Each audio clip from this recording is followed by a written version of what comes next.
David, thank you so much for joining us here at FF News' coverage of Money Live. How are you doing? Very good, thank you. Glad to be here. It's such a pleasure having you on our show, and I want to know, can you tell our viewers a bit more about yourself, your role, and what Sileon does? Well, I'm David Larsson, I'm the CEO of Sileon. Sileon is a tech company within BNPL technology, helping and supporting lenders to be part of the digitalization of consumer credit. Myself, I've been here in the company for a few years, and my background is with international software companies, basically. That's absolutely incredible. I mean, buy now, pay later is possibly the coolest way that we're going to be changing credit and looking at that in the future. So what does the bank of the future need to do when it comes to their buy now, pay later offering in the next couple of years? Well, I view buy now, pay later as a next step of the digitalization of consumer credit. We can all think about consumer credit has been around for many years. We have had, many years ago you had to go in the back of the store, fill in some paper, and maybe then they had to approve you at the counter. Then it came something called credit cards that worked really well. Then buy now, pay later came at point of sale, simple, fast, digital, and it's here to stay. It's a consumer-driven phenomenon, as all digitalization. So for all banks, lenders that wants to be part of the wave and the consumer journey, and they need to also offer something that consumers want and expect. Definitely.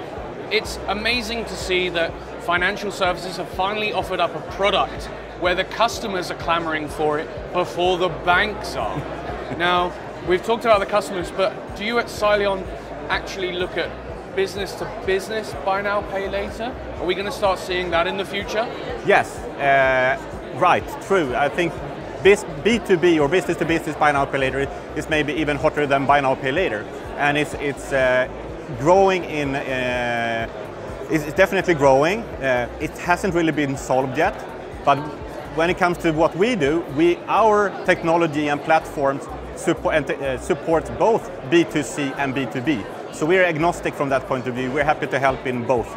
Buy now, pay later is an effective way of still offering credit, but yes, with a less risky profile. Am I correct? You could be correct. I think what you're touching on is that the credit is sort of connected with the purchase. And then there is maybe less risk because it's an actual asset in the background. But I think what we today call buy now, pay later will transform over to maybe pay later, because buy now, pay later is more of the consumer's view of the digital journey. And today it might be, or let's say yesterday, it was at checkout, at point of sale. What we see more and more now, it's actually in the bank, in all type of digital media, in bank apps.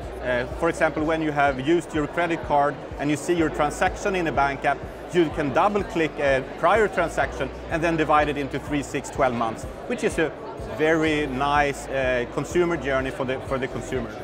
Absolutely amazing. So what differentiates you from other buy now, pay later vendors? How do you guys nail BNPL?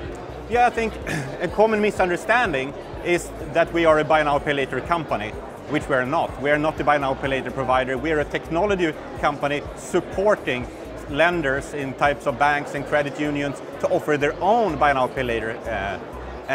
So we are not competing or differentiating or competing with, let's say, the Affirms, Klarnas, Afterpay, etc. And when it comes to technology companies offering buy now, pay later, we are not that many. Absolutely amazing. David, it's been such a pleasure. A pleasure. Thank you for your insights. Thank you.